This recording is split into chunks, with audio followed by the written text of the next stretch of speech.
Премиерот Мицкоски смирува и апелира на трпеливост. Наскоро, граѓаните можат да очекуваат позитивно решение од разговорите со САД за визната политика. Откако Македонија се најде меѓу 75-те земји на кои САД им ги суспендираше иселеничките визи. На опозицијата пак тој порача да биде внимателна со навредите кон стратешките партнери на Македонија. Јас жалам што опозицијата после жестоките и рафални критики кон нашиот стратешки партнер Обединетото кралство сега истото тоа го прави кон Соединетите Американски држави. Ке ве потсетам, не така одамна, кога беа наметнати оние трговски тарифи од 33-35%, истите тие опозицијски перјаници поитаа да го навредуваат нашиот стратешки партнер Соединетите Американски држави, а никаде ги немаше да се извинуваат. Очекувам многу добри вести за македонските граѓани наскоро.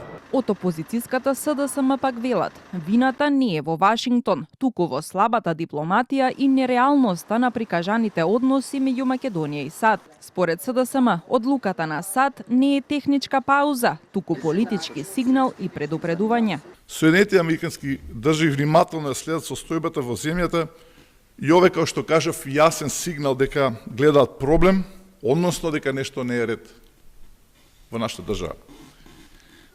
Толку од овој периметар на премиерот Мицкоски, кој што со мит се обидуваше да создаде таква слика во нашата држава.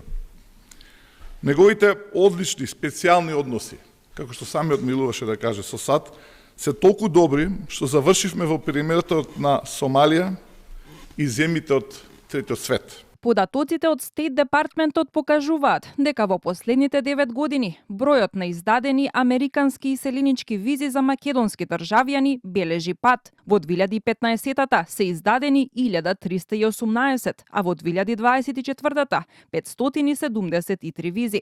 Во овој 9-годишен период вкупно се издадени 8163 иселенички визи на македонски државјани. Иако вчера министерот за надворешни работи Тимчо Муцунски не сакаше да ги сподели аргументите кои ги добил од американска страна за причините поради кои Македонија се најде во групата земји со стопирани иселенички визи, според објавите од Стейт Департментот и Белата куќа. Се работи за проблемот со имигранти кои по доаѓањето во САД зависат од државна помош и социјални бенефиции, а според списокот кој го објави председателот Трамп, тоа вклучува и 33% од македонските иселеници.